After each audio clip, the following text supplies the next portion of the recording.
اس کنوارے مرد کا روزے رکھنا جس کو اپنے اوپر زنا کا خطرہ ہو۔ امام بخاری روایت کرتے ہیں، ہمیں عبداللہ نے حدیث بیان کی، جس وقت میں حضرت عبداللہ بن مسعود رضی اللہ عنہ کے ساتھ جا رہا تھا تو انہوں نے کہا، ہم نبی صلی اللہ علیہ وآلہ وسلم کے ساتھ رہتے تھے، تو ایک بار آپ نے فرمایا، تم میں سے جو شخص گھر بسانے کی طاقت رکھتا ہو وہ نکاح کر لے، کیونکہ نکاح نظر کو نیچے رکھتا ہے اور شرم گاہ کی حفاظت کرتا ہے، اور جو نکاح کی طاقت نہ رکھتا ہو وہ لازماً روزے رکھے، کیونکہ روزے رکھنا اس کو خسی کر دیتا ہے۔ حضرت ابو ذر رضی اللہ عنہ بیان کرتے ہیں کہ رسول اللہ صلی اللہ علیہ وسلم کے پاس ایک صاحب آئے جن کا نام عکاف بن بشر التمیمی تھا۔ نبی صلی اللہ علیہ وآلہ وسلم نے ان سے پوچھا، کیا تمہاری بیوی ہے؟ انہوں نے کہا نہیں۔ آپ نے پوچھا، کوئی باندھی ہے؟ انہوں نے کہا نہیں۔ آپ نے پوچھا، تم خوشحال اور خیریت سے ہو؟ انہوں نے کہا جی ہاں، میں خوشحال اور خیریت سے ہوں۔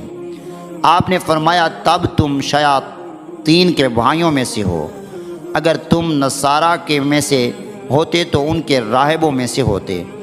بے شک ہماری سنت میں سے نکاح کرنا ہے، تم میں بدترین لوگ کنوارے ہیں، تم شیاطین کے ساتھ کھیلتے ہو، شیاطین کے پاس صالحین کے خلاف عورتوں سے زیادہ کوئی مؤثر ہتھیار نہیں ہے۔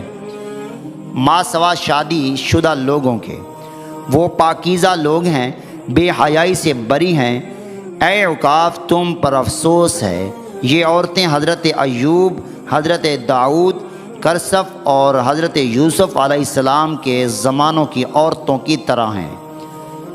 بشر بن عطیہ نے پوچھا، رسول اللہ کسفن کون ہیں؟ آپ نے فرمایا، ایک شخص تھا جو 300 سال تک سمندر کے ساحلوں میں سے کسی ساحل پر اللہ کی عبادت کرتا تھا، پھر کسی عورت کے عشق کے سبب اس نے اللہ العظیم کا کفر کیا اور وہ اپنے رب کی جو عبادات کرتا تھا اس کو چھوڑ دیا، پھر اس کے بعض نیک کاموں کی وجہ سے اللہ نے اس کی تلافی کی تو اس کی توبہ قبول فرمائی۔ تم پر افسوس ہے اے عکاف، تم نکاح کرو ورنہ تم مذبذبین یعنی ڈاما ڈول قسم کے لوگوں میں سے ہو جاؤ گے۔ انہوں نے کہا، یا رسول اللہ صلی اللہ علیہ وسلم، آپ میرا نکاح کر دیجئے۔ پھر نبی صلی اللہ علیہ وآلہ وسلم نے کلثوم الحمیری کی بیٹی سے ان کا نکاح کر دیا۔ طاؤس میں بیان ہے کہ حضرت عمر رضی اللہ عنہ نے ایک شخص سے پوچھا، کیا تم نے نکاح کر لیا ہے؟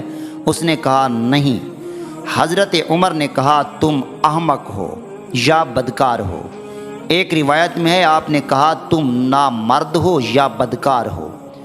علامہ عینی لکھتے ہیں کہ نکاح کرنے کی دوسری قسم یہ ہے کہ جب انسان میں غلبہ شہوت ہو تو اس پر نکاح کرنا واجب ہے، اور تیسری قسم یہ ہے کہ جب انسان کو یہ خوف ہو کہ وہ انصاف نہیں کر سکے گا تو اس کے لیے نکاح کرنا مکروہ ہے، کیونکہ متعدد مصلحتوں کی وجہ سے نکاح مشروع کیا گیا ہے، اور جب اس کو یہ خطرہ ہو کہ وہ اپنی بیوی کے ساتھ انصاف نہیں کر سکے گا تو پھر وہ مصلحتیں حاصل نہیں ہو سکیں گی، پھر اس حالت میں اس کو روزوں کے ساتھ مشغول رہنا چاہیے، اور اس کی وجہ یہ ہے کہ اللہ تعالیٰ نے نکاح کو مشروع کیا ہے، اور نبی صلی اللہ علیہ وآلہ وسلم نے نکاح کو مستحب قرار دیا ہے تاکہ مسلمان اپنے کامل دین پر رہیں اور اپنی نظروں کو نیچے رکھ کر اور اپنی شرم گاہوں کی حفاظت کر کے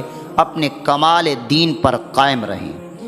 اور چونکہ تمام لوگ عورتوں سے نکاح کی طاقت نہیں رکھتے اور بعض اوقات ان کو نکاح کے بعد بھی بدکاری کا خوف ہوتا ہے، تو اس خطرہ کو دور کرنے کے لیے اور ان کی شہوات کے زور کو توڑنے کے لیے اللہ تعالیٰ نے روزوں کو مشروع کیا، جو شہوت جماع کی تحریک کو قطع کرتے ہیں اور اعصاب اور پٹھوں کو ڈھیلا کر دیتے ہیں۔ یا اللہ ہمیں بھی ایسا علاج کرنے کی توفیق عطا فرما جس سے ہمارے اعضاء درست رہیں۔ امید کرتا ہوں میری یہ آج کی ویڈیو آپ کو پسند آئی ہوگی۔ پسند آنے کی صورت میں ویڈیو کو صدقہ جاریہ سمجھ کر آگے شیئر کر دیجیے۔